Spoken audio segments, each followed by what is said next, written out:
Hi guys, good morning. జనవరి 2, 2020 హిందూలోని editorial చూద్దాం. ఎడిటోరియల్లోకి వెళ్ళబోయే ముందు నా ఈ వీడియో పూర్తిగా చూడండి. చూసిన తర్వాత లైక్ చేయండి, మీకు నచ్చితే లైక్ చేయండి, షేర్ చేయండి. మీకు ఇంకా ఎవరైనా సబ్స్క్రైబ్ చేసుకోకపోతే సబ్స్క్రైబ్ చేసుకోండి. దీంతోపాటు మీరు పూర్తిగా ఎందుకు చూడమంటున్నానంటే, మనం కొంతకాలంగా ఒక 10 డేస్ నుంచి కనుక చూస్తే మోస్ట్గా అంటే 18th నుంచి దగ్గర 18th నుంచే కూడా మనకు ఎక్కువగా సిఏఏ మీద మనకి ఎక్కువగా ఆర్టికల్స్ వచ్చినాయి. ఏవైనా కానీ ఆర్టికల్స్ మీరు పూర్తిగా అనలైజ్ చేస్తే, మనం ఇన్నాడు ఆర్టికల్స్ని అనలైజ్ చేస్తే మీరు మళ్ళీ సిఏఏని సపరేట్గా ఒక టాపిక్గా చదవాల్సిన అవసరం లేదు కరెంట్ అఫైర్స్లో. ఎందుకంటే రకరకాల కేరళ సీఎం ఒక ఒపీనియన్ రాశాడు, దానికి కౌంటర్గా సుబ్రహ్మణ్య స్వామి ఒక ఒపీనియన్ రాశాడు. మొన్న ఒకతను ఒక కొత్త దాన్ని తీసుకొచ్చాడు. అంటే ఇండియా అనేది అంటే సెక్యులర్గా అదే హిందుత్వ దేశంగా మారటం కాదు, ఇస్లామిక్ దేశాల మీద వ్యతిరేకంగా ఈ చట్టాన్ని చేసిందని ఒక కొత్త పాయింట్ వచ్చింది. నిన్న కనుక చూస్తే కనుక ఈ సిఏఏ చట్టానికి అసలు మన యొక్క కాన్స్టిట్యూషన్ యొక్క బ్యాక్గ్రౌండ్ అనే దాని గురించి నిన్న ఎక్స్ప్లెయిన్ చేశారు. సో ఇలాంటి టాపిక్స్ అన్నీ మనం చూడటం వల్ల మనం ఏమవుతుందంటే పూర్తిగా ఒక కాన్సెప్ట్ మీద పూర్తిగా నాలెడ్జ్ వస్తుంది. అదే మీరు కనుక ఒకసారి రోజు మొత్తం ఈ కాన్సెప్ట్ అంతా నేను ఒక పేపర్ మీద రాసి ఇచ్చి ఇది చదవండి అంటే మీరు ఎంత చదివినా గుర్తుండదు. కానీ ఇలా ఒక సిస్టమేటిక్గా మీరు చూస్తే కనుక ఈజీగా అర్థమవుతుంది. సో అందువల్ల మీరు ఏం చేస్తారంటే పేపర్ అనేది కంప్లీట్గా మీరు ఈ వీడియో అనేది కంప్లీట్గా చూడడానికి ట్రై చేయండి. అలా ప్రతిరోజు మీరు ఒక టైం అలాట్ చేసుకొని మ్యాక్సిమం చూడండి. దగ్గర 300 మంది పైన సబ్స్క్రైబర్స్ ఉన్నారు దీంట్లో. కానీ మనకు రోజు వ్యూస్ కనుక చూసుకుంటే కనుక హార్డ్లీ 60-70 వస్తున్నాయి. అంటే మినిమం ఒక 50% కూడా ఎవరు చూడట్లేదు, వీడియోస్ చూడట్లేదు, చూసేవాళ్ళు కూడా చాలా తక్కువ చూస్తున్నారు. సో ప్లీజ్ ఏంటంటే పూర్తిగా మీరు చూడండి. చూస్తే ఏంటంటే మంచి నాలెడ్జ్ ఓరియంటెడ్ వెర్షన్ కాబట్టి నాలెడ్జ్ ఓరియంటెడ్ పాయింట్ ఆఫ్ వ్యూలో మీరు ఎక్కువ గెయిన్ చేసుకోగలరు.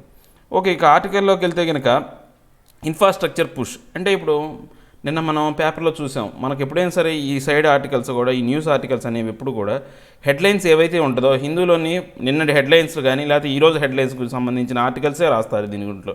నిన్న కనుక మనం చూసుకుంటే 104 lakh crore అనే వాటిని ఇన్ఫ్రాస్ట్రక్చర్ అంటే మన యొక్క మౌలిక సదుపాయాల కోసం, భారతదేశం యొక్క మౌలిక సదుపాయాలు అంటే ఏంటి, ఇన్ఫ్రాస్ట్రక్చర్, బిల్డింగ్స్ కానీ, రోడ్స్ కానీ, తర్వాత శానిటేషన్కి సంబంధించినవి అలాంటి డెవలప్మెంట్ అంటే ప్రజల యొక్క అందరికీ పబ్లిక్ ప్రాపర్టీని డెవలప్ చేసే విధంగా ఉండే వాటిని ఇన్ఫ్రాస్ట్రక్చర్ అంటాం మనం భారతదేశంలో. సో ఈ ఇన్ఫ్రాస్ట్రక్చర్ డెవలప్మెంట్ కోసం ఏం చేశారంటే 104 lakh crores అనేవి ఇన్వెస్ట్ చేస్తామన్నారు మన ఫైనాన్స్ మినిస్టర్ నిర్మలా సీతారామన్ గారు.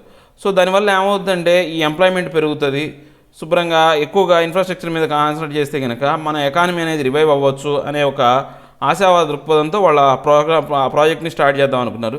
దీంట్లో ఉన్న అంటే ప్రోస్ అండ్ కాన్స్ అంటే దీంట్లో ఉన్న పాజిటివ్ పాయింట్స్ ఏంటి, నెగిటివ్ పాయింట్స్ గురించి చెప్పిన ఆర్టికల్ అండి ఇది. ఒకసారి దీంట్లోకి వెళ్ళబోయే ముందు దీంట్లోనే డిఫికల్టీ వర్డ్స్ ఒకసారి చూద్దాం మనం. ఈ డిఫికల్టీ వర్డ్స్ కూడా అండి నేను కింద డిస్క్రిప్షన్లో ఇస్తున్నాను. ఎందుకు రోజు చెప్తున్నానంటే కొత్త వాళ్ళు ఎవరైనా చూసారనుకోండి వాళ్ళు తెలియకపోవచ్చు కదా, అందుకోసం నేను ఈ డిస్క్రిప్షన్లో దీని లింక్ ఇస్తాను. ఈ యొక్క ఏదైతే ఉందో దీని యొక్క ఈ పీడిఎఫ్ లింక్ అనేది ఇస్తాను ఈ డిఫికల్టీ వర్డ్స్. మీరు ఫస్ట్ ఆ పీడిఎఫ్ లింక్ ఓపెన్ చేసిన తర్వాత చదివిన తర్వాత మీరు ఆర్టికల్కి వెళ్తే ఈజీగా ఉంటుంది. ఎందుకంటే ఇది పెద్ద కనపడట్లేదని చాలామంది అంటున్నారు. Okay, infrastructure push, totter, shake, shamble, తడబడు, పారామౌంట్, మోస్ట్ ఇంపార్టెంట్, స్వచ్ఛమైన సర్వోచ్చమైన, మేర్, ఓన్లీ, కేవలము, collagen, the action of mixing something, సమాకలనం, పెరియస్, వనరబుల్, హాని, స్టీప్, ఎక్స్పెన్సివ్, ఖరీదైన, ఎపెటైట్, ప్యాషన్, కోరిక, అప్రహెన్షన్, అన్ఈజ్, అసంతృప్తి, next detract, take away from, తీసివేయు, కన్సర్ట్, అగ్రిమెంటు, ఒప్పందము. దీంట్లో అడ్జెక్టివ్స్ అంటే ఇంతకుముందు ఒకతను రాశాడండి, కామెంట్ రాశాడు, మామూలుగా మెసేజ్ రాశాడు. ఈ అడ్జెక్టివ్స్ ఏంటి అంటే ఈ డిఫికల్టీ వర్డ్స్లో వచ్చే అవి వెర్బులా, నౌన్లా అవన్నీ కొంచెం ఇండికేట్ చేయమని అవి కూడా ఇండికేట్ చేశానండి. మీరు కనుక నేను డిస్క్రిప్షన్లో ఇచ్చిన లింక్ని నేను డౌన్లోడ్ చేస్తే పూర్తిగా అర్థం అవుతుంది. ఓకే, నెక్స్ట్ ఆర్టికల్లోకి వెళ్తే కనుక the challenge is in making the plan to Boost investment in infrastructure work. అంటే ఇప్పుడు ఏదైతే ఈ ప్లాన్ ఏదైతే ఉందో అంటే ఇన్ఫ్రాస్ట్రక్చర్ వర్క్ని చేయాలి అంటే ఇన్వెస్ట్మెంట్లో మన యొక్క ఎకానమీని అంటే అభివృద్ధి చేయాలంటే ఇన్వెస్ట్మెంట్ అనేది దేనికి బూస్టప్ ఇవ్వాలంటే ఎక్కువగా దేంట్లో ఇన్వెస్ట్మెంట్ పెట్టాలి అంటే ఇన్ఫ్రాస్ట్రక్చర్ రంగంలో పెట్టాలని అనుకుంటున్నారు. ఇది ఒక పెద్ద ఛాలెంజ్ అనమాట. అంటే ఈ పెట్టడం అనేది అంటే దీంట్లో పెట్టుబడి పెట్టడం అనేది ఒక పెద్ద రాబోయే కాలంలో మనం ఎదుర్కొనే పెద్ద సమస్య పరిణమించవచ్చు అని చెప్తున్నారు. For an economy that is altering a big bang announcement from the government can sometimes work to turn around sentiment. అంటే ఇప్పుడు మనం కనుక చూసుకుంటే ఇప్పుడు ఎకానమీ అనేదిగా తడబడుతూ ఉంది మన ఇండియన్ ఎకానమీ. టాటరింగ్ అంటే ఏంటంటే తడబాటుకు గురై ఉంది.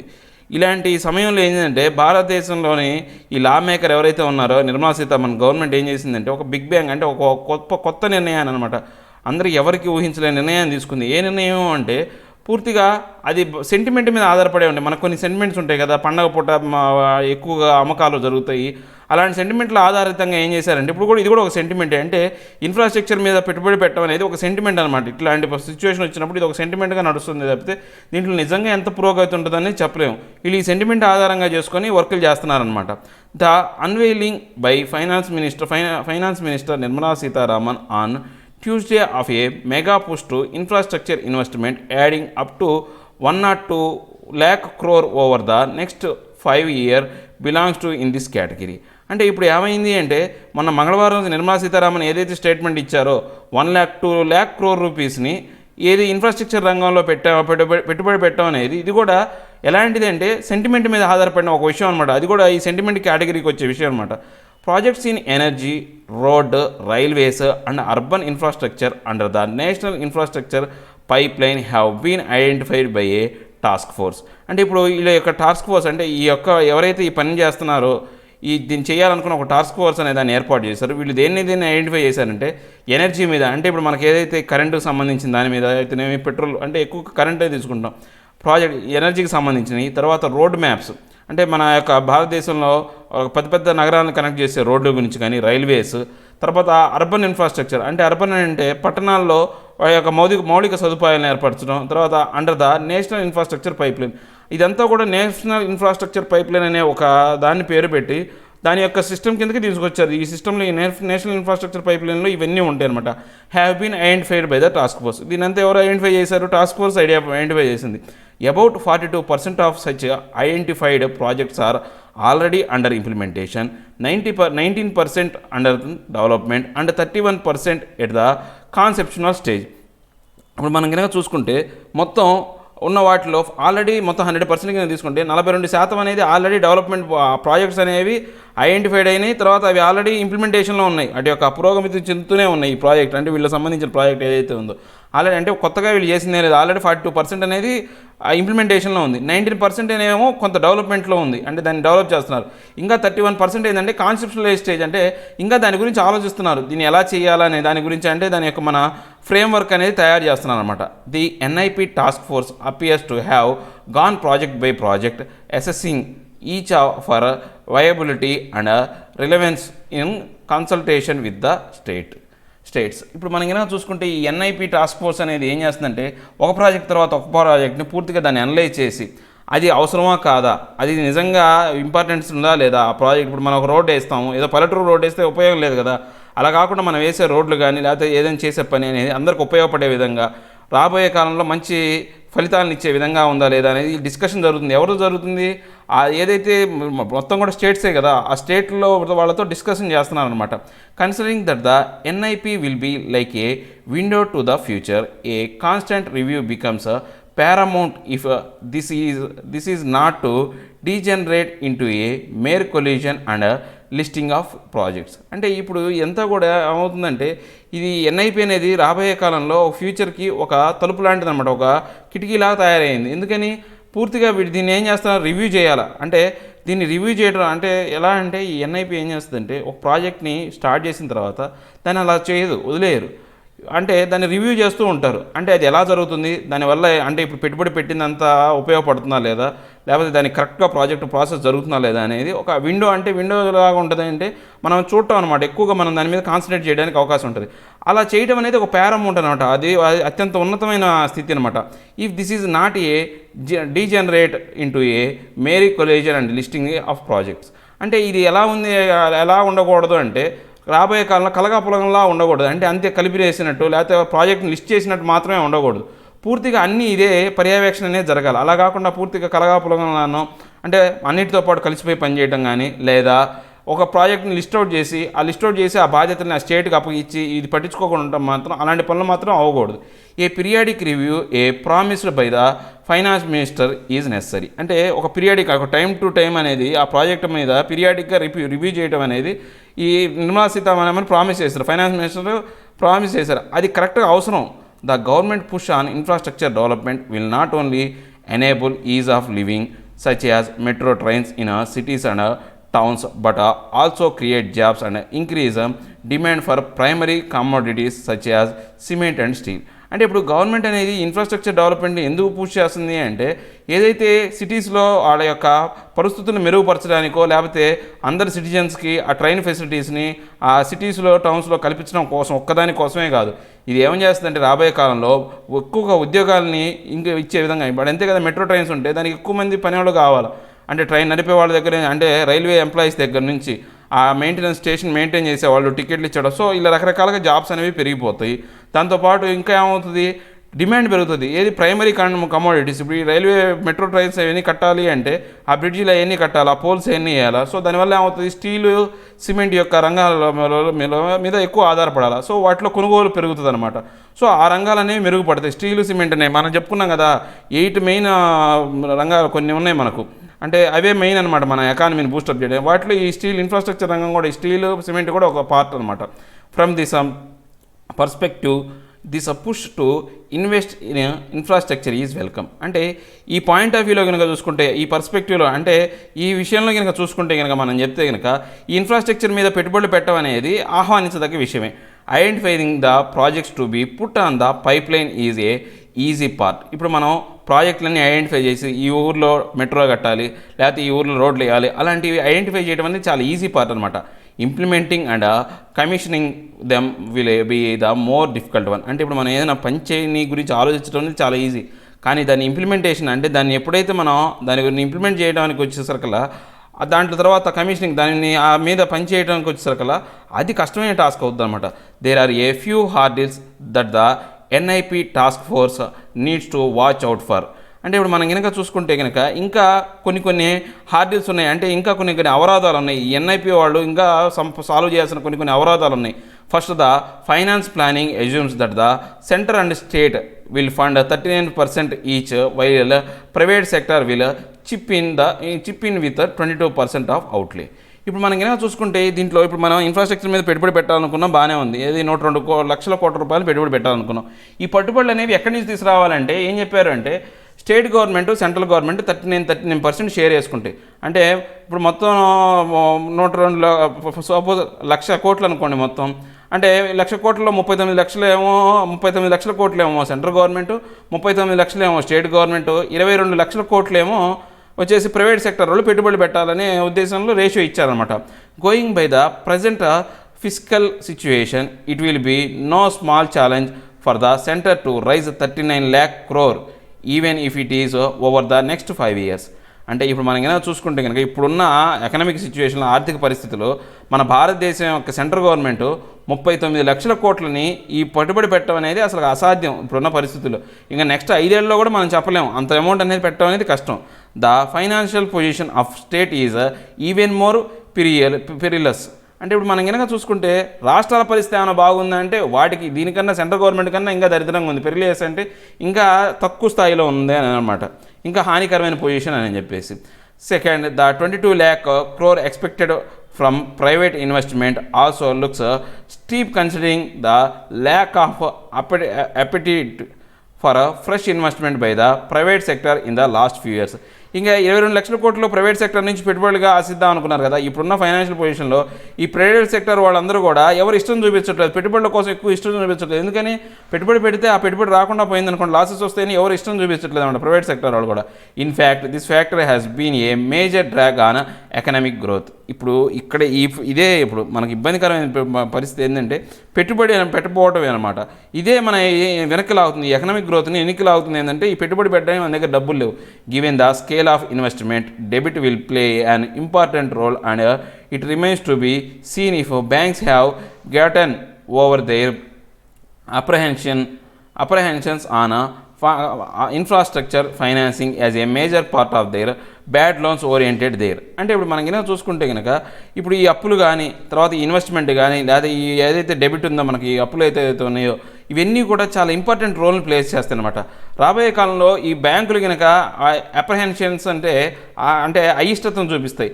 పెట్టుబడులు పెట్టడానికి అయిష్టతని కనుక చూపించారే అనుకోండి, ఎందుకని ఆల్రెడీ వాళ్ళ యొక్క బ్యాడ్ లోన్స్ అన్నీ కూడా ఇన్ఫ్రాస్ట్రక్చర్ రంగంలోనే ఆగిపోయినాయి. డబ్బులు కట్టుకోండి, ఇప్పుడు ఈ రియల్ ఎస్టేట్ రంగంలో అయితేనేమి, లేకపోతే ఇలాంటి రంగాల్లోనే ఆ బ్యాంకులు అన్నింటికి లోన్లు కూడా బ్యాడ్ లోన్స్ అన్నీ ఆగిపోయినాయి అనమాట. ఆ ఉద్దేశంతో వాళ్ళు కనుక పెట్టుబడి పెట్టడం కనుక ఆపేస్తే కనుక ఈ ప్రాజెక్ట్ ముందుకెళ్ళదు. Finally cooperation from states becomes very important in implementing infrastructure project. ఇక్కడ ఇంకో పెద్ద సమస్య ఏంటంటే స్టేట్స్తో కోఆపరేషన్ ఉండాలి. ఇప్పుడు మనం చూసుకుంటే కనుక Bharatiya Janata party central government, ఇప్పుడు వెస్ట్ బెంగాల్లో కనుక చూసుకుంటే మమతా బెనర్జీ, ఆమెకి సెంట్రల్ గవర్నమెంట్కి పడదు. సో ఇలాంటి కారణాలతో వీళ్ళు ఏం చేస్తారంటే స్టేట్ గవర్నమెంట్ వాళ్ళు వీటిని వ్యతిరేకించవచ్చు. సో వీళ్ళు రాజకీయపరమైన కారణాలతో కానీ లేకపోతే భౌగోళికపరమైన కారణాలతో కూడా వీటిని వ్యతిరేకించవచ్చు. కొన్ని చోట్ల ఏం జరుగుతుంది, ఆ మెట్రో ట్రైన్ పడితే ఏదైతే పురాతనమైన కళాఖండాలు అవన్నీ దెబ్బతింటాయని రకరకాల కారణాలతో ఆపేయచ్చు. లేకపోతే కొంతమంది ప్రజలకు ఇబ్బంది కలుగుతుందని, వాళ్ళ యొక్క జీవనాధారం పోద్దని, ఇలా కారణాలతో మనం వ్యతిరేకించవచ్చు state governments. The experience on this count has not been very happy till now. ఇప్పుడు మనం కనుక చూసుకుంటే ఇలాంటి ఇన్ఫ్రాస్ట్రక్చర్ మీద సెంట్రల్ గవర్నమెంట్ చేసే పనులని ఎప్పుడైతే కొన్నగా చరిత్ర కనుక చూసుకుంటే ఎంత హ్యాపీగా అంటే ఆనందకరంగా ఏం లేవు, అభివృద్ధిపరంగా ఏం లేవు. While these are genuine obstacles that the task force need to manage. ఇప్పుడు ఏవైతే టాస్క్ ఫోర్స్ ఉందో ఇవన్నీ కూడా మేనేజ్ చేయాల్సినటువంటి నిజమైన ఈ అవరోధాలు అన్నమాట. These should not detract from the need for a concerted effect invest in infrastructure. అంటే ఇప్పుడు ఈ కారణాలన్నీ చూపించి మనం ఏం చేస్తున్నామంటే ఇన్ఫ్రాస్ట్రక్చర్ రంగాల నుంచి మళ్ళీ పెట్టుబడులు ఉపసంహరించుకోవడానికి వీల్లేదు. అంటే ఈ ప్రాబ్లమ్స్ అన్ని రెక్టిఫై చేస్తూ వీళ్ళు అనుకున్న ఏదైతే గోల్ ఉందో దాన్ని రీచ్ అవ్వడానికి చూడాలి. The key will be following up and reviewing the pipeline at regular investment intervals. అంటే ఇప్పుడు మనం దీంట్లో ఉన్న ముఖ్యమైన విషయం ఏంటంటే ఎక్కువగా ఫాలోయింగ్ చేయాలి, అంటే ఫాలో అప్ చేయాలి. దీని గురించి ఎక్కువ ఆలోచిస్తూ తర్వాత ప్రతిసారి రివ్యూ చేస్తుంటే ఏం జరుగుతున్న పరిణామాల గురించి మళ్ళీ తిరిగి పునరాలోచించి వాటికి సంబంధించి అంటే జరిగిన ఏదైనా ఇబ్బందులు అయితే వాటిని క్లియర్ చేసుకుంటూ చేయటమే ఈ పైప్ లైన్ యొక్క ముఖ్య ఉద్దేశం. అలా కనుక దాని యొక్క పని కనుక చేసుకుంటూ పోతే ఇది చాలా ఈజీ అవుతుంది అని చెప్తున్నారు. ఏ పర్సిస్టింగ్ వేరియన్స్. నెక్స్ట్ ఆర్టికల్ వచ్చేసి ఏ పర్సిస్టింగ్ వేరియన్స్ అనమాట. ఇది అంటే ఈ పర్సిస్టింగ్ వేరియన్స్ అంటే ఏంటంటే ఇప్పుడు మనకు కంటిన్యూ అవుతున్న వేరియేషన్ అనేది, ఈ వేరియేషన్ అనేది ఎప్పుడు కూడా అంటే మన డిఫరెన్సెస్ అనేవి వస్తూనే ఉన్నాయి, ఎప్పుడు కంటిన్యూ అవుతూనే ఉన్నాయి. పర్సిస్టింగ్ అంటే కంటిన్యూయింగ్ అనమాట. Even better performing states have not ఫేర్డ్ well in achieving gender equality. అంటే ఇప్పుడు మనం కనుక చూసుకుంటే మన ఈ గుడ్ గవర్నెన్స్ కింద మన ఒక రిపోర్ట్ వచ్చింది. తర్వాత ఇప్పుడు నీతి ఆయోగ్ అనేది రీసెంట్గా సస్టైనబుల్ డెవలప్మెంట్కు సంబంధించిన గోల్స్ అనేది మొన్న మండే రిలీజ్ చేసింది, 31st రిలీజ్ చేశారు. దీనికి సంబంధించిన ఆర్టికల్ అంటే ఇప్పుడు ఏంటంటే బాగా అభివృద్ధి చెందుతున్న రాష్ట్రాల్లో కూడా జెండర్ ఈక్వాలిటీ అనేది మెయింటైన్ చేయట్లేదు, ఆ యొక్క వాల్యూ అనేది ఇవ్వట్లేదు. జెండర్ ఈక్వాలిటీ మేల్కి ఫీమేల్కి ఈక్వల్ ఇంపార్టెన్స్ కానీ ఈక్వల్ ప్రిఫరెన్స్ కానీ ఇవ్వట్లేదు అని చెప్పే ఆర్టికల్ ఇది. దీంట్లోకి వెళ్ళబోయే ముందు ఒకసారి మనం దీంట్లో ఉన్న డిఫికల్టీ వర్డ్స్ ఒకసారి చూద్దాం. A persisting variance. Persist continue కొనసాగు, ఫేర్ సక్సీడ్ పురోగతి, లాగ్డ్ ఉత్సాహం లేని, డిసర్నిబుల్ నోటీసబుల్ గుర్తించదగ్గ, స్టార్క్ జాయ్లెస్ ఉత్సాహం లేని, కన్వర్స్ డిస్కోర్స్ చర్చించు, ఎలైట్ హై సొసైటీ ఉన్నత వర్గం, డైవర్సిఫై వ్యారీ విభిన్నమైన. ఇవి దీంట్లో ఉన్న డిఫికల్టీ వర్డ్స్ అండి. ఇంకా ఆర్టికల్లోకి వెళ్తే కనుక అంటే ఇప్పుడు కనుక మనం చూసుకుంటే కనుక ఏదైతే ఉందో ఈ సిచ్యువేషన్ అంటే బాగా అభివృద్ధి చెందుతున్న రాష్ట్రాలు కూడా దీని గురించి సంబంధించిన ఫేర్ అంటే మనం చెప్పుకున్నాం కదా, పురోగతించడం అనమాట, పురోగతి చెందడం అనమాట. అంటే ఈ జెండర్ ఈక్వాలిటీని సాధించడంలో ఇవి కూడా ఏమి సక్సెస్ అవ్వట్లేదు. The Niti Aayog's sustainable development goals index for 2019 released on Monday does not reveal any surprising information. ఇప్పుడు మనం అయితే కనుక చూసుకుంటే నీతి ఆయోగ్కి సంబంధించిన సస్టైనబుల్ డెవలప్మెంట్ గోల్స్ 2009 ఇండెక్స్ అనేది నిన్న మండే రిలీజ్ చేశారు. దీంట్లో మనం ఆశ్చర్యపోయే ఇన్ఫర్మేషన్ ఏమీ లేదు. The South's Kerala, Tamil Nadu, Andhra Pradesh, Telangana and Karnataka are joined by Himachal Pradesh, Sikkim and Goa as the best performance, while the North East Central and North Eastern states have been laggardly in achieving the UN mandate goals by 2030.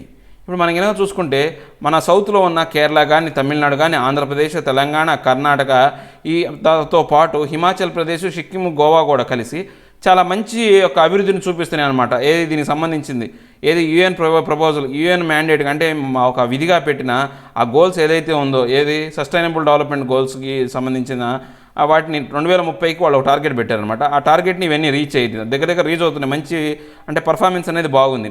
కానీ ఇప్పుడు మనం కనుక చూసుకుంటే north central, northern side అంటే మన ఉత్తర భారతదేశంలో కానీ, northern సెంట్రల్లో కానీ అంటే యూపీ, మధ్యప్రదేశ్ అటు కానీ, నార్త్ ఈస్టర్న్ స్టేట్లో కానీ ఇవి ఇంకా కానీ కొంచెం వెనుకబాటు పడుతూనే, వెనక్కి లాగబడుతున్నాయి, వెనుకబాటులోనే ఉన్నాయన్నమాట. అచీవింగ్ అంటే ఈ యూఎన్ మ్యాండేట్ని సాధించడం కోసం ఇబ్బంది పడుతున్నాయి. Poor performers such as Uttar Pradesh have shown discernible advances in indices measured between 2018-19, especially in adapting clearance energy and improving sanitation. ఇప్పుడు మనం కనుక చూసుకుంటే అంటే బాగా వెనుకబడి ఎప్పుడు కూడా తన యొక్క పర్ఫార్మెన్స్ అనేది చాలా తక్కువగా ఉంటుంది. ఉత్తరప్రదేశ్ పూర్ పర్ఫార్మెన్స్ ఉంటుంది.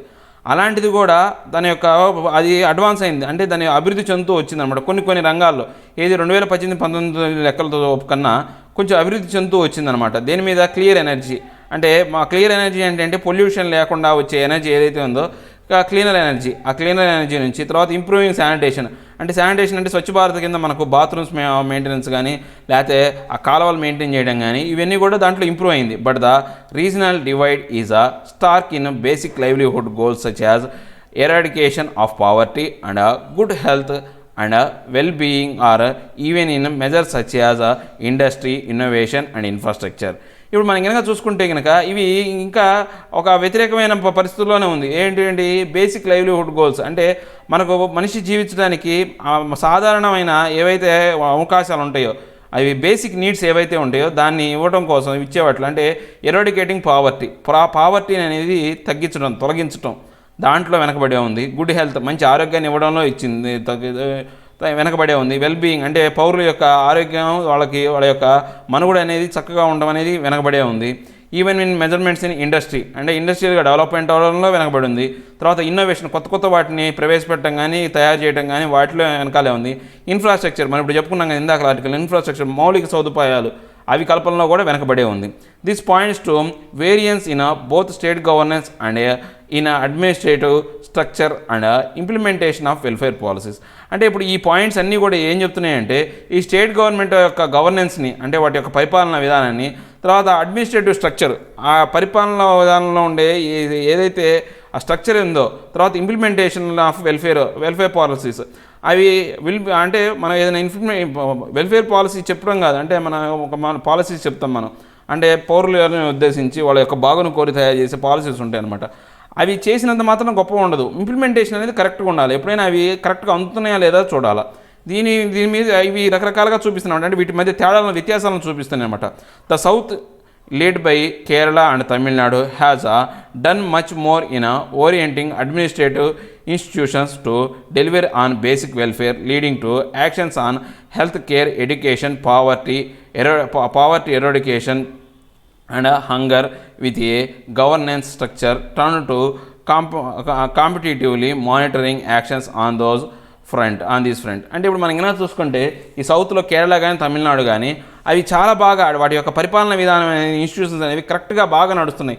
దేని మీద అంటే బేసిక్ వెల్ఫేర్ అంటే అందరికీ యొక్క భాగం చూడటంలో కానీ, తర్వాత లీడింగ్ టు యాక్షన్స్ ఆఫ్ వాళ్ళ యొక్క అందరికీ సరైన ఆరోగ్యాన్ని, హెల్త్ కేర్కి, తర్వాత ఎడ్యుకేషన్ కానీ, తర్వాత వాళ్ళ యొక్క పేదరికాన్ని నిర్మూలించడంలో కానీ, తర్వాత ఆకలిని నిర్మూలించడంలో, ఇలాంటి వాటిలో వాటి యొక్క గవర్నెన్స్ పరిపాలన విధానం అనేది పూర్తిగా చాలా బాగా ఉంది. ఎట్లాగా ఉంది? కాంపిటేటివ్గా అంటే ఒకళ్ళు పోటీ పడే విధంగా పోటీ పడుతూ వాళ్ళు ఒకళ్ళనొకళ్ళు పోటీ పడుతూ మానిటర్ చేసుకుంటున్నారు, అంటే పర్యవేక్షిస్తూ వస్తున్నారు అన్నమాట. ఈ యాక్షన్స్ అన్నీ కూడా వీటిని పర్యవేక్షించడం వల్ల ఏమవుతుంది, వాటి యొక్క మెరుగుదల పెరిగిపోయింది, అంటే వాటి యొక్క అభివృద్ధి పెరిగిపోయింది.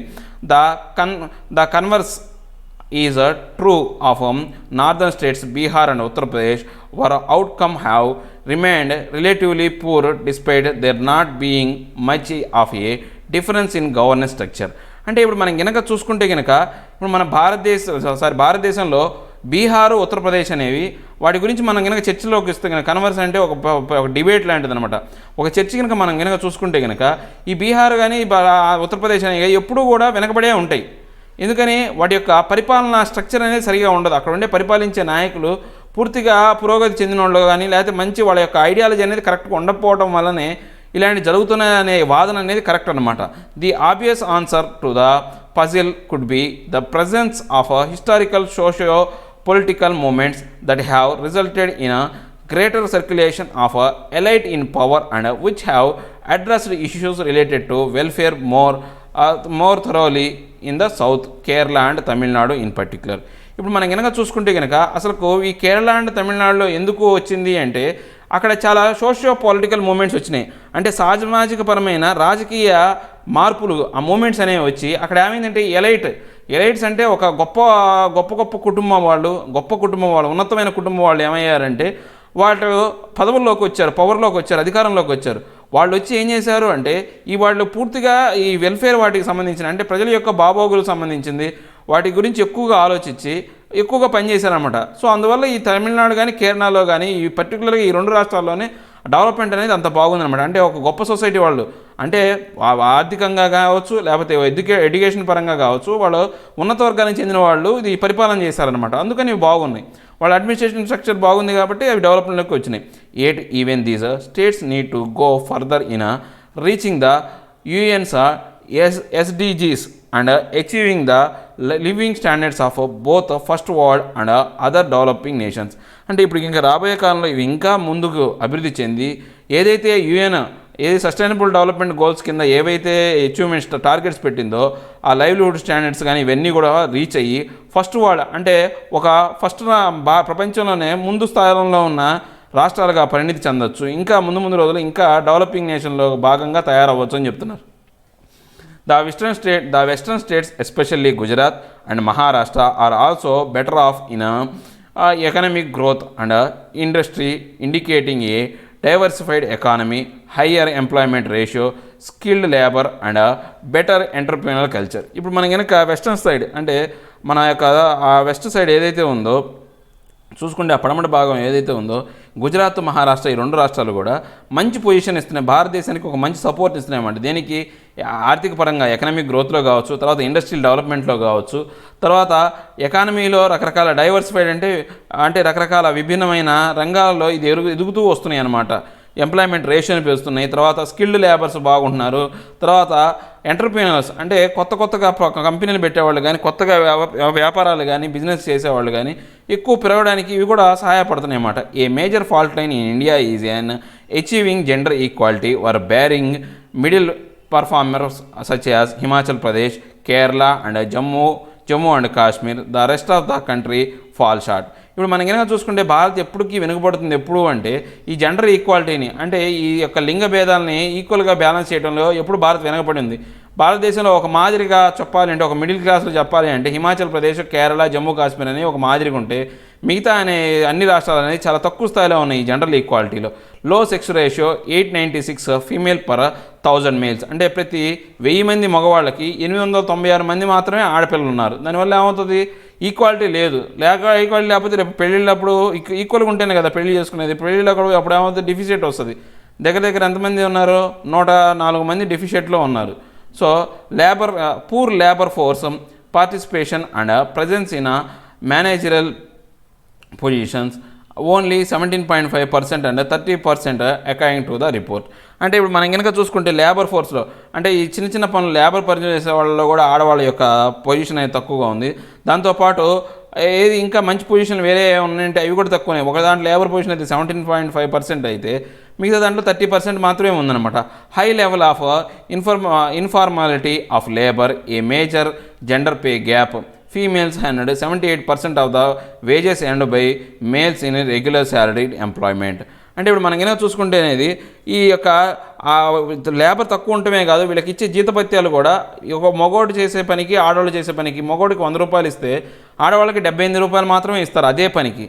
సో సేమ్ పని ఇద్దరు చేసినప్పటికీ వాళ్ళ యొక్క టైం ఒకే టైం అయినప్పటికీ వాళ్ళ యొక్క అమౌంట్ అనేది తగ్గిపోతుంది అన్నమాట, డిఫరెన్స్ ఇస్తున్నారు. Lack of educate representations in governance 14.4% in parliament but 44.4% in local government. మనం కనుక చూసుకుంటే పార్లమెంట్లో వీళ్ళ యొక్క పొజిషన్ అనేది లేడీస్ ఎంతమంది ఉన్నారు అంటే మన పార్లమెంట్లో 14.4% మంది ఉంటే తర్వాత అసెంబ్లీలో కనుక మనం చూసుకుంటే 44.4% మంది మాత్రమే వీళ్ళు ఆ లేడీస్ అనేవాళ్ళు ఉన్నారనమాట. Besides high crime rates against women and girls are among the major national level indicators that have contributed to this. అంటే ఇప్పుడు మనం కనుక చూసుకుంటే కనుక ఇంకా ఆడవాళ్ళ మీద జరిగే దాడి అయితే ఉంది, ఆడపిల్లలు కానీ చిన్నపిల్లలు కానీ లేకపోతే పెద్దవాళ్ళు అయినప్పటికీ వాళ్ళ మీద జరిగే దాడి కూడా ఇది ఈ యొక్క కాంట్రిబ్యూషన్ అనమాట. తను ఒక సహాయం చేస్తుంది ఆడవాళ్ళ యొక్క ఇన్ఈక్వాలిటీని మెయింటైన్ చేయడానికి. States need to climb a mountain to achieve gender equality but immediate steps such as enhancing women's participation in governance through parliamentary reservation would go a long way in addressing several of the issues faced by them. అంటే ఇప్పుడు మనం states అనేవి ఈ రాష్ట్రాలన్నీ కూడా ఈ ఒక పెద్ద శిఖరాన్ని ఎక్కాలంటే లాంటిది అనమాట. ఈ జెండర్ ఈక్వాలిటీని రావాలి అంటే ఒక శిఖరం ఎక్కినంత కష్టపడాలి. బట్ ఎమ్మటి చేయాల్సిన స్టెప్స్ ఏంటి అంటే ఏది వాళ్ళకు ఉమెన్ని అంటే ఈ పరిపాలనా విధానంలో గవర్నెన్స్లో వాళ్ళు ఎక్కువ పార్టిసిపేషన్ చేసేటట్టు పార్లమెంట్లో ఒక రిజర్వేషన్ బిల్లులో వాటిని తీసుకొచ్చి వాటిని ఎప్పుడైతే చేస్తామో అప్పుడు ఇలాంటి ప్రాబ్లం అనేవి ఫేస్ చేయడానికి అంటే వీటిని తగ్గించడానికి అవకాశం ఉంటుంది అని చెప్తున్నారు. ఇప్పుడు మనం కనుక నెక్స్ట్ కనుక చూసుకుంటే అండి ఇంటర్నల్ అఫైర్స్కి సంబంధించి ఈ ఇంటర్నల్ అఫైర్స్ కూడా ఎందుకు మన భారతదేశంలో ఇంటర్నల్ అఫైర్స్ దెబ్బతింటున్నాయని చెప్పేసి ఒక లేడీ ఆర్టికల్ రాశారనమాట. ప్రపంచ దేశాలతో మన భారతదేశానికి ఉన్న ఇంటర్నల్ అఫైర్స్ సుహానీ హైదర్ అనే ఒక లేడీ రాశారు. ఎవరో కూడా ఇండికేషన్ ఇవ్వలేదు, జస్ట్ ఆ మెయిల్ ఐడి మాత్రం ఇచ్చారు. పూర్తిగా మన భారతదేశం ఇప్పుడు ప్రపంచ దేశాలతో ఎలా ఉంది, డిప్లొమాటిక్ రిలేషన్స్ అంటే దౌత్యపరమైన విషయాల్లో మన భారతదేశం ఎలా ఉంది, మన భారతదేశం పొజిషన్ ఏంటి, ఒకప్పుడు ఎలా ఉంది ఇప్పుడు ఎలా ఉంది అనేదాన్ని పూర్తిగా చెప్పారు. ఎలా ఉంది అనేదాన్ని ఒకసారి దీంట్లో వెళ్ళబోయే ఒకసారి చూద్దాం. The new worry of depleting diplomatic capital. అంటే ఇప్పుడు మనం కొత్తగా వచ్చిన మన సమస్య ఏంటి అంటే డిప్లీటింగ్ ఈ డిప్లొమాటిక్ క్యాపిటల్ అంటే మన యొక్క రాజధాని ఏదైతే ఉందో దౌత్యపరంగా అనేది వెనకబడిపోతుంది అనమాట, తగ్గిపోతుంది.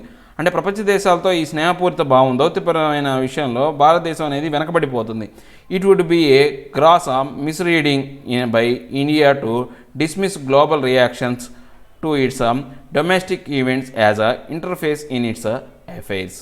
అంటే ఇప్పుడు మనకు ఇవన్నీ కూడా దేనికి కారణం అంటే ఈ గ్లోబల్గా అంటే ప్రపంచవ్యాప్తంగా వచ్చిన ఏవైతే రియాక్షన్స్ని మన భారతదేశంలో జరుగుతున్న పరిణామాలకి వాళ్ళు ఏం చేశారంటే కొంత రియాక్ట్ అయ్యారు. వాళ్ళు రియాక్ట్ అయ్యారు. ఆ రియాక్షన్స్ని మనం పట్టించుకోకుండా మన పనులు మనం చేసుకుంటూ పోవడం వల్ల ఏమవుతుందంటే గ్లోబల్గా వాళ్ళ నమ్మకాన్ని మనం పోగొట్టుకుంటున్నాం. దానివల్ల ఏమవుతుందంటే దౌత్యపరమైన సమస్యలు వస్తాయి. వాళ్ళ మీదతో మనకు మంచి స్నేహపూరితమైన భావాలు తగ్గిపోయి మన పొరుగు దేశాలతో కానీ లేకపోతే ప్రపంచ దేశాలతో కానీ ఆ స్నేహపూరిత భావాలు తగ్గిపోతున్నాయి అని చెప్పి ఆర్టికల్ అండి. ఈ ఆర్టికల్ లెవెల్ ఇది చాలా సింపుల్ వార్డింగ్లో ఉంది. ఒకసారి ఈ ఆర్టికల్ లెవెల్ ముందు దీంట్లో ఉన్న డిఫికల్టీ వర్డ్స్ మనం ఒకసారి చూద్దాం. The new worry of depleting diplomatic capital, ostensible seeming బయటకు కనపడే, డిటెన్షన్ కస్టడీ నిర్బంధ, రైల్ ఇరిటేట్ విసిగించు, ఫ్యూ ఎనమీ, క్యాస్టిగేట్ క్రిటిసైజ్ తీవ్రంగా శిక్షించు, టెర్మైట్ చెదపురుగులు, నెక్స్ట్ ఇంపర్వియస్ సీల్డ్ చొరబడని, తర్వాత రెహటిక్ టాలెంట్ ఎఫిషియన్సీ నైపుణ్యం. ఇవి దీంట్లో ఉన్న డిఫికల్టీ వర్డ్స్ అండి. మనం కనుక ఆర్టికల్లోకి వెళ్తే కనుక in the initial year of prime minister's Narendra Modi's first tenure 2014-19 is a foreign policy move were given priority. ఇప్పుడు మనం కనుక నరేంద్ర మోడీ యొక్క ఫస్ట్ టెన్యూర్ ఏదైతే ఉందో 2014-19 మధ్య కాలంలో చూసుకుంటే కనుక ఈయన దేనికి ఎక్కువగా ప్రయారిటీ ఇచ్చాడు అంటే ఫారిన్ పాలసీస్ని అభివృద్ధి చేయడానికి, అంటే వాటికి ఎక్కువ ఇంపార్టెన్స్ ఇచ్చాడు అనమాట. అంటే దౌత్యపరమైన విషయాల్లో మీద ఎక్కువ కాన్సన్ట్రేట్ చేశాడు. Putting the past with United states behind him, it had cancelled his visa for nearly a decade and criticized his actions in Gujarat. Mr. Modi's government forged an extra close bond with the Barack Obama administration, opening a new chapter in Indo-Pacific relation. అంటే ఇప్పుడు మనం ఏమైనా చూసుకుంటే ఈయన ఒకప్పుడు US ఈయన ఏం చేసిందంటే ఈయన వీసాని క్యాన్సిల్ చేసింది. ఒక 10 సంవత్సరాల కాలం పాటు క్యాన్సిల్ చేసింది. ఎందుకని గుజరాత్ అల్లర్లకు ఈయనే కారణం అని చెప్పేసి దాన్ని ఆసరాగా చూపించుకొని అంటే దాన్ని ఆధారంగా చూపించుకొని ఈయన యొక్క వీసాని రానియకుండా అంటే అమెరికా రానియకుండా చేశారు. అలాంటి విషయాలు కూడా ఆయన పక్కన పెట్టి ఏం చేశాడంటే ఎప్పుడైతే ఆయన పదవిలోకి రాగానే అప్పుడు బరాక్ ఒబామా ప్రెసిడెంట్గా ఉన్నాడు. ఆయన అడ్మినిస్ట్రేషన్లో ఈయన సత్సంబంధాలను మెయింటైన్ చేశారన్నమాట. Open a new chapter in Indo Pacific policy with China. He also caste domestic sentiments aside to welcome its President Xi Jinping to India, following it up with a visit to China. ఇప్పుడు మనం ఏమైనా చూసుకుంటే మన భారతదేశానికి భౌగోళికంగా ఉన్న పరిస్థితుల ఆధారంగా చైనాకు మనకు కొన్ని గొడవలు ఉన్నాయి, అంటే యుద్ధపూరిత వాతావరణాలు ఉన్నాయి. అవన్నీ పక్కన పెట్టేసి ఆ ప్రెసిడెంట్ అయిన జీ జింగ్పింగ్ని మన భారతదేశాన్ని ఆహ్వానించాడు. దాంతోపాటు ఈయన కూడా చైనా పోయి విజిట్ చేసి వచ్చాడనమాట. ఆ పక్క దేశమైన మన చైనాతో కూడా విజిట్ చేసి వచ్చాడు. Finally with India's neighbours he సిగ్నల్డ్ a new start from his party, the Bharatiya Janata Party's traditionally hardline policies on Pakistan, Bangladesh, even Sri Lanka, putting bilateral ties over domestic concerns. అంటే ఇప్పుడు మనం కనుక చూసుకుంటే కనుక ఈయన మన పొరుగు దేశాలైనటువంటి ఏది పాకిస్తాన్ కానీ, బంగ్లాదేశ్ కానీ, శ్రీలంక కానీ వీటితో కూడా ఒక సత్సంబంధాలు మెయింటైన్ చేశాడు. అంటే ఇంతకుముందు విషయాలన్నింటినీ, ఇంతకుముందు మనకి ఏవైనా గొడవలు ఉన్నా కానీ వాటన్నిటి పక్కన పెట్టేసి ఆ డొమెస్టిక్ వాటి అంటే మన భారతదేశంలో ఉన్న సమస్యలను, వాటిని అన్ని ఆందోళనన్నింటినీ కూడా పక్కన పెట్టేసి ఆయన చేశాడు. వాళ్ళతో సత్సంబంధాలు మెయింటైన్ చేసుకుంటూ వచ్చాడు. The contrast between that the period and the first year in his second tenure 2019-20 could not be more pronounced. Rather than dealing with bilateral ties, the Ministry of External Affairs and its mission abroad are now fully devoted to dealing with India's domestic concern and their fallout. అంటే ఇప్పుడు మనం కనుక చూసుకుంటే కనుక ఆయన రెండోసారి అధికారంలోకి వచ్చిన సంవత్సరం, ఫస్ట్ సంవత్సరంలో ఈయన చేసే పనులు ఏవైతే ఉన్నాయో ఇవన్నీ కూడా బయలేటరల్ ట్రయల్స్, అంటే రెండు దేశాల మధ్య ఉన్న సంబంధాలని దెబ్బతీసే విధంగా, ఆ ఎక్స్టర్నల్ అఫైర్స్ని అంటే వేరే దేశాలతో ఉన్న మన యొక్క సత్సంబంధాలని పూర్తిగా నాశనం చేసే విధంగా, పడిపోయే విధంగా తీసుకున్న నిర్ణయాలే. ఎమాంగ్ దెమ్, వాటిలో ఆ నిర్ణయాలు ఏంటో చూద్దాం. The decision to amend article 370 of the constitution on Jammu and Kashmir, the Citizenship Amendment Act 2019 and or the CAA 2019 and the proposal for the National Register of Citizens have been called into question by several countries and international organizations. అంటే ఆ పరిణామాలు ఏంటి అంటే article 370 రద్దు చేయడం జమ్మూ కాశ్మీర్ సంబంధించి, తర్వాత citizenship amendment act CAA 2019 కావచ్చు, తర్వాత నేషనల్ రిజిస్ట్రేషన్ ఆఫ్ సిటిజన్షిప్ అనేది దాన్ని కూడా, ఇవన్నీ కూడా ప్రపంచ దేశాల్లో మనల్ని క్వశ్చన్ చేసే విధంగా, ప్రశ్నించే విధంగా ఇవన్నీ కూడా ఇంటర్నేషనల్ ఆర్గనైజేషన్స్ కానీ లేకపోతే సెవరల్ దేశాలు, రకరకాల దేశాలు కూడా మనల్ని క్వశ్చన్ చేసే విధంగా ఉన్నాయి, ప్రశ్నించే విధంగా ఉన్నాయి. స్టేట్ ఆఫ్ యుఎస్ యూరోపియన్ టైస్, అంటే ఇప్పుడు మనం కనుక అంటే యుఎస్ దేశంతోనూ తర్వాత యూరోపియన్ దేశాలతో మనకున్న సంబంధాల గురించి, ఆ టైస్ గురించి చెప్తున్నారన్నమాట. The impact of these policies has been most keenly felt in ties with the US where bipartisan support for India has been the norm for at least 2 decades. ఇప్పుడు మనం కనుక చూసుకుంటే కనుక యూఎస్తో మనకు మంచి సంబంధాలే ఉన్నాయి గత కొన్నాళ్ళుగా. అంటే బైపార్టీషన్ అంటే మనకు అక్కడ రెండు పార్టీలు వచ్చినాయి. మొన్నటిదాకా డెమోక్రటిక్ పార్టీ అనేది పరిపాలించింది, బరాక్ ఒబామాది. తర్వాత ఇప్పుడు ఏమైంది, రిపబ్లిక్ పార్టీ అయిన ట్రంప్ ఇప్పుడు అక్కడ పరిపాలిస్తున్నాడు. ఈ రెండు పార్టీలు అయినప్పటికీ, వేరు పార్టీల ప్రత్యర్థులు అయినప్పటికీ మన భారతదేశంలో వాళ్ళతో సత్సంబంధాలను కొనసాగిస్తూనే ఉన్నారు. The whittling way of democratic support was evident early and during the Howdy Modi event in September 2019. ఇప్పుడు మనం కనుక చూసుకుంటే కనుక ఆ డెమోక్రటిక్ సపోర్ట్ అనేది, అంటే బరాక్ ఒబామాకు సంబంధించిన ఆ పార్టీ సపోర్ట్ అనేది మన హౌడీ మోడీ అనే క్యాంపెయిన్ ఒకటి జరిగింది సెప్టెంబర్ 2019లో. ఆ సపోర్ట్ అనేది వాళ్ళు కూడా సపోర్ట్ ఇచ్చారు మోడీకి. తర్వాత were only 3 out of 2 dozen lawmakers at the event were from the Democratic Party. The party especially under Mr Obama had been very supportive of the Modi government while the government. ఇప్పుడు మనం కనుక చూసుకుంటే ఆ democratic మొత్తం 15 మంది లా makers ఉంటే కనుక దాంట్లో వాళ్ళు ఎవరో మొత్తం 3 అనేవాళ్ళు ఈ డెమోక్రటిక్ పార్టీ నుంచే వచ్చారు. సో ఒబామాకు సంబంధించి ఈ డెమోక్రటిక్ పార్టీ నుంచి ఈయనకు మంచి సపోర్ట్ వచ్చింది. While the astonishable reason was that they did not wish to share a stage with US President Donald Trump. It was significant that even among 5 Indian American lawmakers only one has present. ఇప్పుడు మనం ఇంకా చూసుకుంటే ఏమైందంటే మిగతా వాళ్ళు కూడా వచ్చేవాళ్ళే, కానీ వాళ్ళు ఏంటంటే యూఎస్ ప్రెసిడెంట్ అంటే మనం బయటికి కనపడడానికి ఆస్టానిషబుల్ అంటే బయటికి కనపడేది, షోయింగ్ అనమాట. బయటికి కనపడేది ఎలా ఉంది అంటే వాళ్ళు యూఎస్ ప్రెసిడెంట్తో ఏదైతే వేదికను పంచుకోలేక మిగతా వాళ్ళు ఒక 5 రాలేదు. ఒకళ్ళు మాత్రమే రాగలిగారు అని చెప్తున్నాడు అనమాట. ఓన్లీ వన్ ప్రెసిడెంట్ ఒకళ్ళే వచ్చారు. Nor has the discomfort in Washington been limited to the opposition party alone. అక్కడ యాక్చువల్గా ఏంటంటే వాళ్ళ అపోజిషన్ పార్టీ వాళ్ళకి లిమిటెడ్ పీరియడ్ నెంబర్స్ ఇచ్చారనమాట. సో మిగతా వాళ్ళని ఇబ్బంది పెడుతున్నారనే ఉద్దేశంతో వాళ్ళు మిగతా వాళ్ళు రాలేదు నిజంగా చెప్పాలి అంటే. In the weeks that followed Howdy Modi the State Department and several bipartisan committees have issued statement of concern over continued detention in Kashmir and the CAA holding hearings in the US Congress and even inserted language on Kashmir into the annual foreign appropriation. అంటే ఇప్పుడు మనకైనా చూసుకుంటే ఈ హోడీ మోడీ తర్వాత ఏమైందంటే చాలామంది ఈ department ఎవరైతే ఈ రెండు పార్టీలకు సంబంధించిన కొన్ని కమిటీలు అయ్యి ఉండొచ్చు, లేకపోతే మిగతా అన్నీ కూడా ఈ కాశ్మీర్ ఇష్యూ మీద కానీ లేకపోతే సిఏఏ మీద కానీ ఈ యూఎస్ కాంగ్రెస్లో చాలా డిస్కషన్స్ జరిగాయి అన్నమాట. దేని గురించి? ఈ కాశ్మీర్ యాన్యువల్ ఫారెన్ అప్రోచ్మెంట్ యాక్ట్ అనేది అంటే ఒక యాక్ట్ని తయారు చేశారు 2020కి సంబంధించి. దాని గురించి ఎక్కువగా దీంట్లో డిస్కషన్ జరిగిందనమాట ఆ లాంగ్వేజ్లో. A resolution urging India to left restrictions in Kashmir sponsored by Indian American law makers parliament Pramila Jayapal now has 29 co-sponsors including 2 Republicans and lawmakers who had earlier attended Hodi Modi. అంటే ఇప్పుడు మనం కనుక చూసుకుంటే కనుక ఈ కాశ్మీర్ మీద ఏదైతే ఆ రిస్ట్రిక్షన్స్ ఏవైతే ఉన్నాయో ఆ పరిధి ఏదైతే ఉందో దాన్ని ఎత్తివేయాలి అని చెప్పేసి ఇండియో అమెరికన్ లా మేకర్ అనేటువంటి అంటే ఆ ఇండియా సంతతికి చెందిన అమెరికన్ లా మేకర్ అనమాట.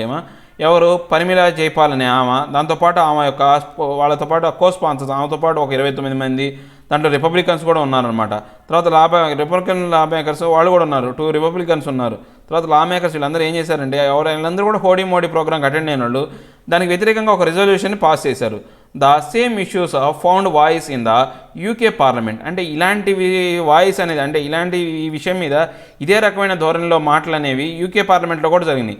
The European parliament last September there were also discussions on Kashmir. Last week ఏం జరిగింది? లాస్ట్ సెప్టెంబర్లో అయితే మన ఈ కాశ్మీర్ విషయం పైన వాళ్ళు ఎక్కువ చర్చించారు. యూకే పార్లమెంట్లో కూడా చర్చ జరిగింది. It also led to heated battle with in there politics as a Kashmir became a campaign talking between Labour and Conservative candidates in the UK elections.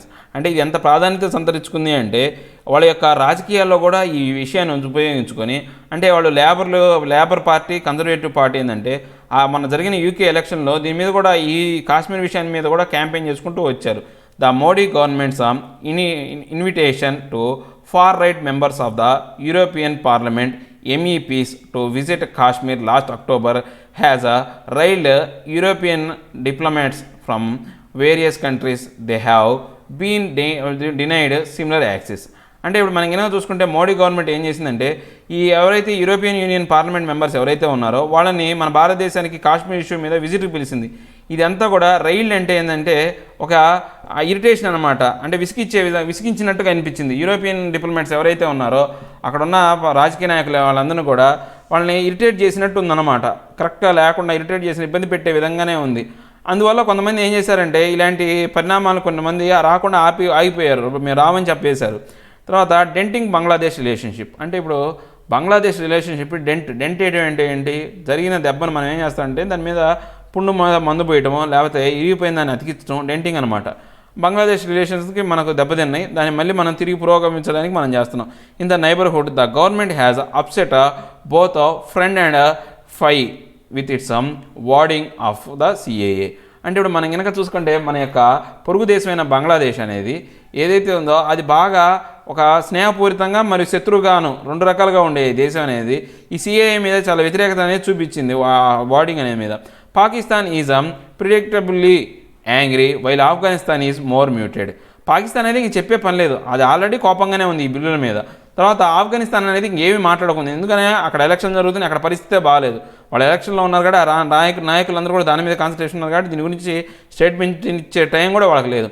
But the real damage has been done to ties with Bangladesh. కానీ ఇక్కడ మనకు బాగా జరిగిన దెబ్బ తగిలింది ఎక్కడ దెబ్బ తగిలిందంటే బంగ్లాదేశ్తో మనకున్న సంబంధాలు అనేవి బాగా దెబ్బ తగిలినాయి in the past decade and especially after completing the land boundary agreement. Dhaka and New Delhi had worked hard on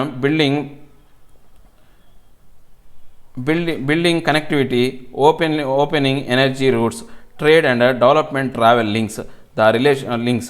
అంటే ఇప్పుడు మనం కనుక చూసుకుంటే కనుక భారతదేశానికి మనకు బంగ్లాదేశ్కి ఏదైతే ఆ బార్డర్ లైన్ ఏదైతే ఉందో దాన్ని కరెక్ట్గా మనం గుర్తించి ఐడెంటిఫై చేసిన తర్వాత రకరకాలుగా అంటే ఈ ఎనర్జీ రూట్ కానీ అంటే వాటికి మనకు బాగా సత్సంబంధాలు పెరిగిపోయినాయి అన్నమాట. వ్యాపార పరంగా తర్వాత అన్ని డెవలప్మెంట్ అనేది అంతా పూర్తిగా బాగా అయింది. The relationship seen as a win win in contrast to the preceding years when terror safe heavens and border killing dominated the India Bangladesh narrative. అంటే ఇప్పుడు ఈ పరిణామాలు ఏమైనా అంటే విన్ విన్ పరిణామాలు అంటే ఒకళ్ళనొకళ్ళు గెలిపించుకునే విధంగా తయారయ్యారు. ఇంతకుముందు ఎలా ఉంది భారతదేశం బంగ్లాదేశ్ పరిణామాలు ఏది చొరబాటుదారులని చంపేయటం కానీ అలాంటి బోర్డర్స్లో అలాంటి పరిణామాలు ఎక్కువ ఉన్నాయన్నమాట. వాటి గురించి ఎక్కువ చెప్పుకునేవాళ్ళు. భారతదేశం బంగ్లాదేశ్ని నరేట్ చేయాలి అంటే చెప్పాలి అంటే ఇలాంటి విషయాలు అంటే వాటికి మనకి యుద్ధపూరితమైన విధానాన్ని మాత్రమే చెప్పేవాడు అనమాట. అలాంటి సిచ్యువేషన్ నుంచి ఒకళ్ళనొకళ్ళు విన్ విన్ అంటే ఒకళ్ళనొకళ్ళు డెవలప్ చేసుకొని సక్సెస్ పొందే విధంగా తయారైన పరిణామాలు వచ్చేసినాయి. By clubbing Bangladesh with Pakistan and Afghanistan on treatment of minorities, India has introduce a note of bitterness that is had to mistake in the bilateral engagement. ఇప్పుడు బంగ్లాదేశ్ని ఏం చేశారంటే పాకిస్తాన్తో ఆఫ్ఘనిస్తాన్తో కలిపేసి ఇండియా ఏం చేసిందంటే ఒక చట్టం చేసింది, ఈ సిఏఏ చట్టం. ఇది అనేది కొంచెం ఇబ్బంది అనమాట. అంటే భారతదేశం అనేది బంగ్లాదేశ్ని ఇబ్బంది పెట్టే విధంగా ఇరకాట అంటే బంగ్లాదేశ్ని కూడా పాకిస్తాను ఆఫ్ఘనిస్తాన్తో కలిపేయడం అనేది వాళ్ళని ఇబ్బంది పెట్టే విషయం అనమాట. దీనివల్ల ఏమవుతుందంటే ఇద్దరు దేశాల మధ్య ఉన్న సత్సంబంధాన్ని దెబ్బతినే విధంగా ఉన్నాయి. Some in Sheikh Hasina's government have pointed out that the Modi government's desire to nationalize only one group of immigrants from Bangladesh but castigate the others as illegal migrants and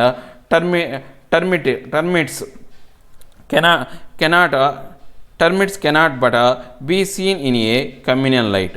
అంటే ఇప్పుడు బంగ్లాదేశ్ యొక్క ప్రధాని ఎవరైతే ఉన్నారో షేక్ హసీనా గవర్నమెంట్ ఏదైతే ఉందో వాళ్ళు ఏమని చెప్పారంటే ఈ మోడీ యొక్క కోరిక ఏంటి అంటే వాళ్ళ యొక్క దేశంలోకి ఎవరిని పౌరులుగా అంటే ఒక్క మతానికి చెందిన వాళ్ళని మాత్రమే వాళ్ళని పౌరులుగా ఉద్దేశిస్తున్నారు. మిగతా వాళ్ళందరినీ ఏం చేస్తున్నారంటే ఇల్లీగల్ మైగ్రెంట్స్ అంటే చొరబాటుదారుల్లాగాను, టర్మిట్స్ అంటే చెదపురుగుల్లాగా అంటే వాళ్ళని చాలా చులకనగా చూస్తున్నారు అని ఆమె ఈ కమ్యూనల్ రైట్ మీద అంటే ఈ మతపరమైన విశ్వాసాల మీద కూడా ఆమె దీని గురించి బయటకు బహిరంగంగా స్టేట్మెంట్ ఇచ్చింది.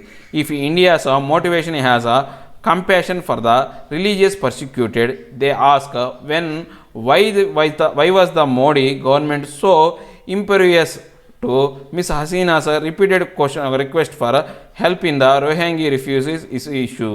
అంటే ఇప్పుడు మతపరమైన హింస జరగడం వల్లనే వాళ్ళు మేము ఆహ్వానిస్తున్నామనే విషయాన్ని మోడీ చెప్తున్నాడు.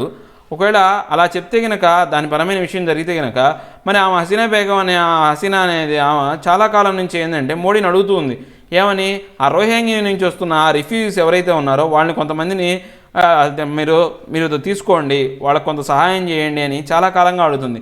దానికి మాత్రం ఈయన ఏమీ హెల్ప్ చేయకుండా కామ్గా ఎందుకున్నాడు? ఒకవేళ అక్కడ కూడా వాళ్ళు మతపరమైన హింస జరగబట్టే కదా ఇక్కడికి వస్తున్నారు అనే క్వశ్చన్ రైజ్ చేస్తున్నారు.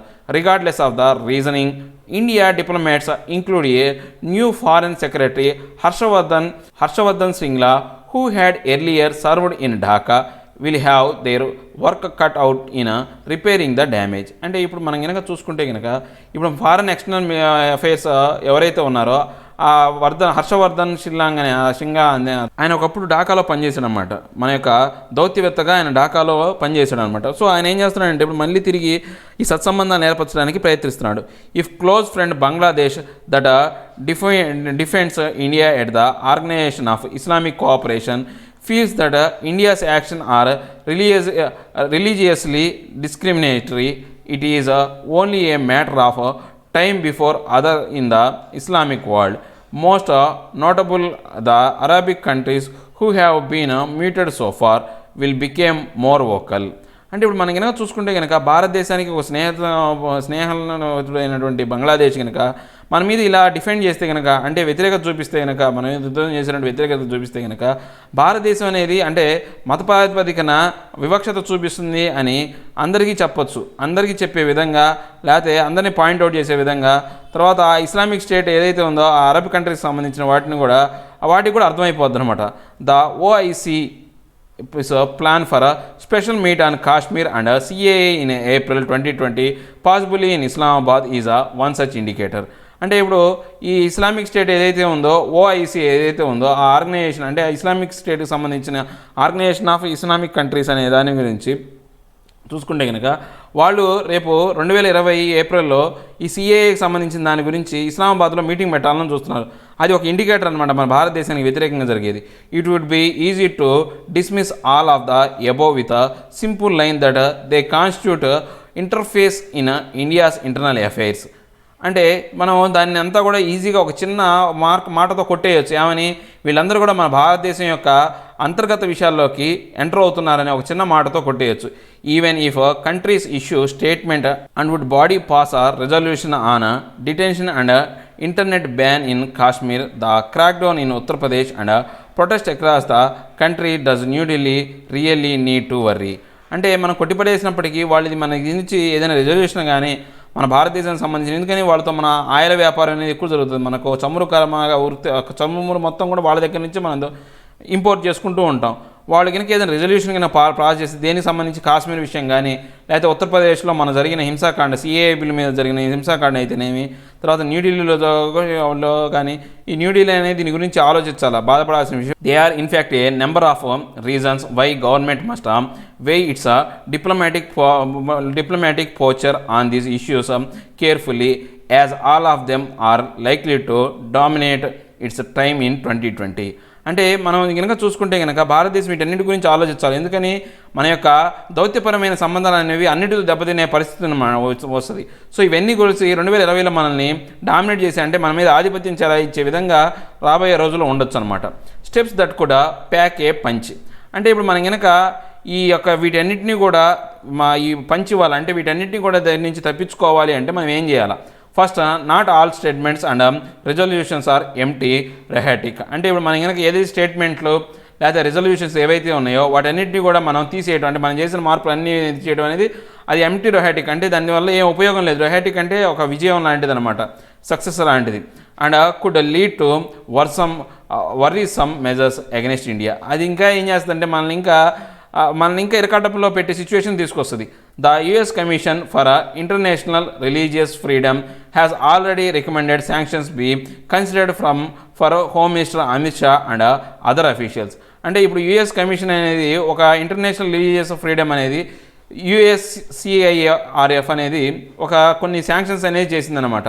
ఆ శాంక్షన్స్ అన్నింటినీ మన minister of home affairs minister Amit Shah అనే అతను వాటి గురించి ఆలోచిస్తున్నాడు.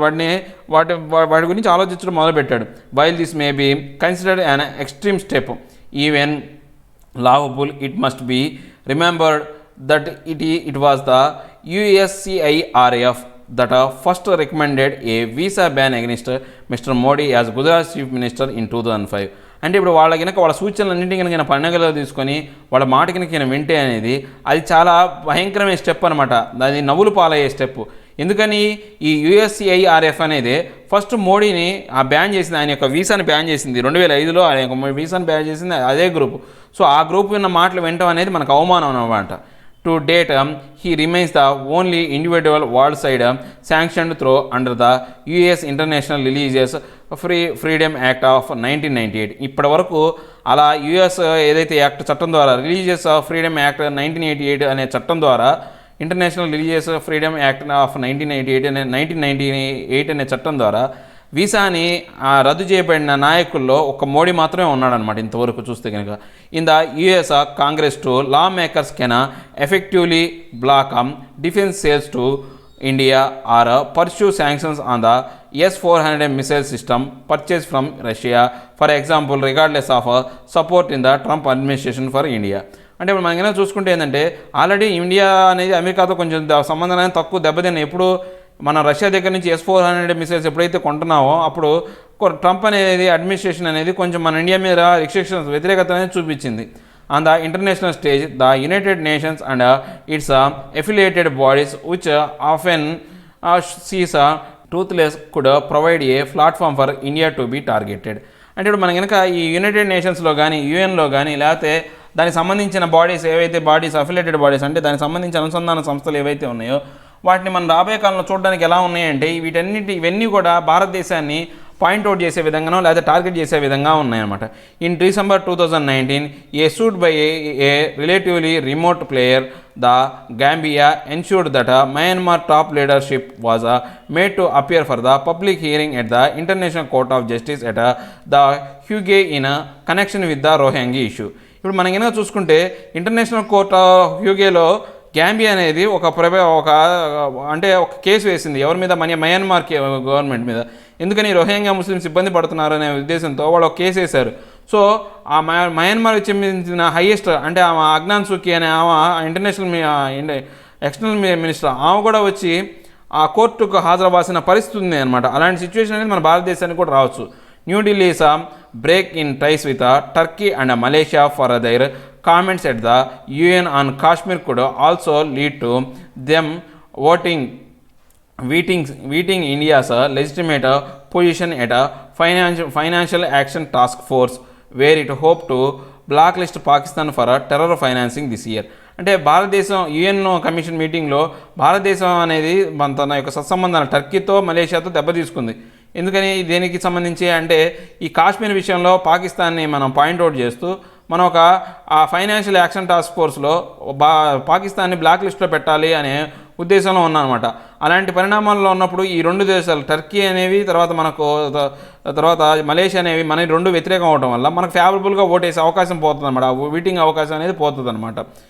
తర్వాత at very last the unrest that has emerged from the policies will lead to lower number of foreign visitors and visitor cancellations, postponement by leaders. Recent example being Japan's Prime Minister Shinzo Abe or Bangladesh Foreign and Home Ministries. అంటే ఇప్పుడు మనం ఇలా చూసుకుంటే ఇలాంటి పరిణామాలు అంటే ఇప్పుడు భారతదేశంలో జరుగుతున్న ఇలాంటి పరిణామాలు ఏమవుతుందంటే రాబోయే కాలంలో వేరే దేశాల నుంచి వచ్చేవాళ్ళు విజిటర్స్ తగ్గిపోతారు. పూర్తిగా వాళ్ళ విజిట్ని క్యాన్సిల్ చేసుకోవచ్చు లేదా పోస్ట్పోన్ చేసుకోవచ్చు. ఇప్పుడు మన లీడర్లు కూడా కొంతమంది ఏం చేస్తున్నారంటే ఈ మధ్యకాలంలో రావడానికి వెనకాడుతున్నారు. Japan prime minister Shinzo Abe కూడా రావడానికి ఇష్టపడలేదు. తర్వాత బంగ్లాదేశ్ హోమ్ మినిస్టర్ వాళ్ళు కూడా మన భారతదేశానికి రాకుండా ఇష్టపడకుండా ఆగిపోయారనమాట. Getting back down. ఇప్పుడు మనం ఏం చేయాలి? ఇప్పుడు మనం దీన్ని తగ్గించుకోవాలంటే ఏం చేయాలి? The government must also evaluate the toll on its diplomatic resources that have been diverted for much of the year in firefighting negative international opinions. అంటే ఇప్పుడు మనం ఏం చేయాలంటే ఈ డిప్లొమాటిక్ సంబంధాలను పెంచుకోవాలి. ఈ మధ్యకాలంలో ఈ యొక్క అంటే మంటలు రేపే ఒకళ్ళ మధ్య ఒకళ్ళు చిచ్చు పెట్టే ఈ విధానం ఏదైతే ఉందో వాటి నుంచి తప్పించుకోవడానికి మనం ఆ నెగిటివ్ ఇంటర్నేషనల్ ఒపీనియన్ని తీసేసే విధంగా మనం చూసుకోవాలి. The skill of the minister of external affairs himself, a trained diplomat for example, could be better used than they have been. He has had to give a barrage of interviews to Europeans and US media and the think tank pledge in Washington and New York to deal with the question about Kashmir and the NRC. అంటే ఇప్పుడు external minister ఎవరైతే ఉన్నారో minister of external affairs అనే ఆయన దాని మీద ఇప్పుడు ఇంతకాలం అంటే ఈ భారతదేశం సంబంధించిన దౌత్యపరమైన విషయాల్లో ఆయన బాగా ట్రైన్డ్ అయ్యి ఉన్నాడనమాట. ఆయన ఏం చేయాలంటే పూర్తిగా ట్రైన్డ్ అయిపోయి అక్కడ ఇంటర్నేషనల్ ఎక్స్టర్నల్ అఫైర్స్ ఏవైతే ఉన్నాయో వాటి యొక్క సత్సంబంధాన్ని పెంచే విధంగా ఆయన యొక్క ప్రవర్తన జరగాల. ఎలాగా అంటే యూరోపియన్ యూనియన్తో తర్వాత యూరోపియన్ దేశాలతో యుఎస్తో ఎక్కువగా ఇంటర్వ్యూస్ ఇవ్వాలి వాళ్ళ మీడియాతో. తర్వాత అక్కడ థింక్ ట్యాంక్స్ ఎవరైతే ఉన్నారో అంటే అక్కడ ఆలోచన వాళ్ళు తెలివి కల వాళ్ళు ఎవరైతే ఉన్నారో వాళ్ళతో ఎక్కువగా కమ్యూనికేట్ అవ్వి తర్వాత ఈ కాశ్మీర్ విషయం గురించి ఎన్ఆర్సీ గురించి వాళ్ళతో బాగా చర్చించినప్పుడు వాళ్ళ యొక్క ఒపీనియన్ మార్చాలి. వాళ్ళు చర్చించి వాళ్ళ ఒపీనియన్ మార్చి మనకు అనుకూలంగా వాళ్ళని తీసుకురావాలి. Missions everywhere including in friendly countries have been over worked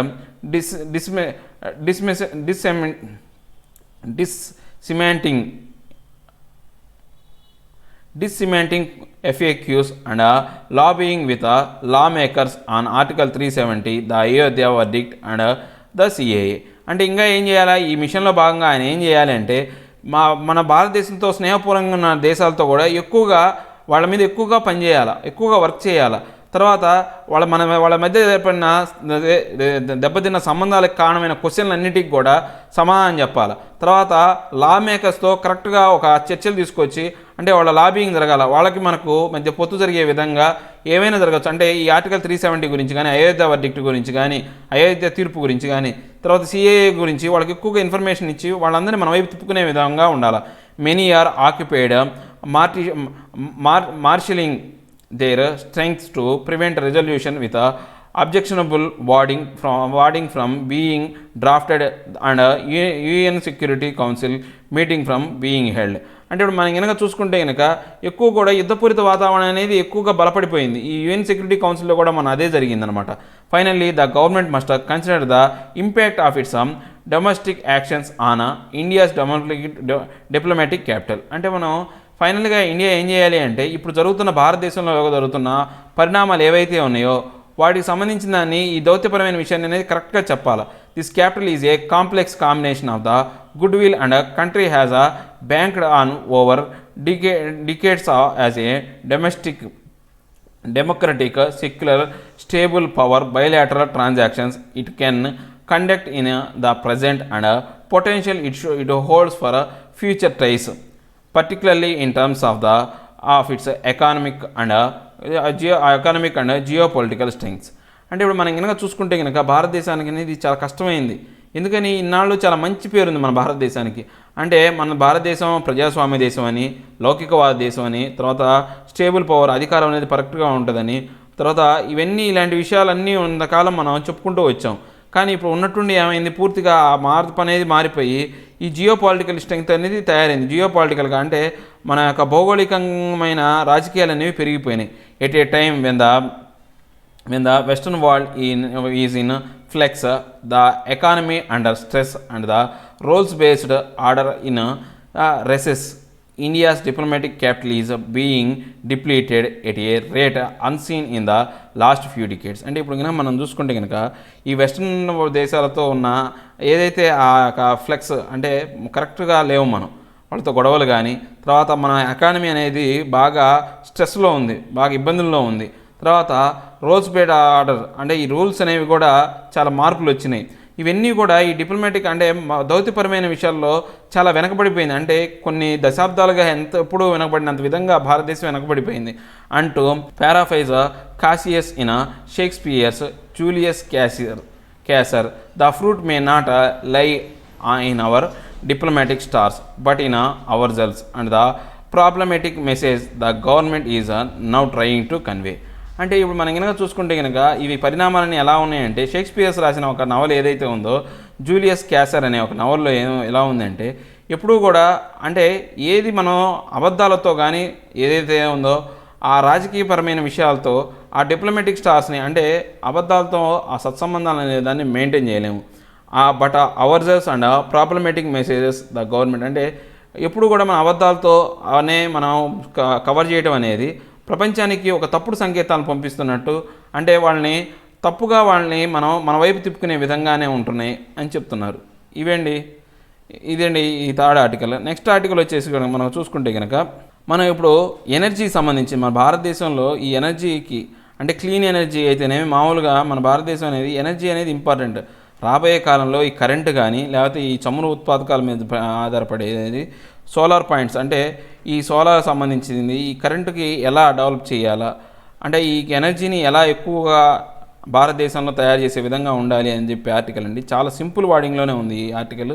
ఒకసారి మీరు చదివితే కనుక ఈజీగా అర్థమైపోతుంది. ఈరోజు నా 4 ఆర్టికల్స్. నా ఎక్స్ప్లెనేషన్ మీకు నచ్చినట్లయితే లైక్ చేయండి, షేర్ చేయండి, సబ్స్క్రైబ్ చేయడం మాత్రం మర్చిపోకండి. Thank you very much.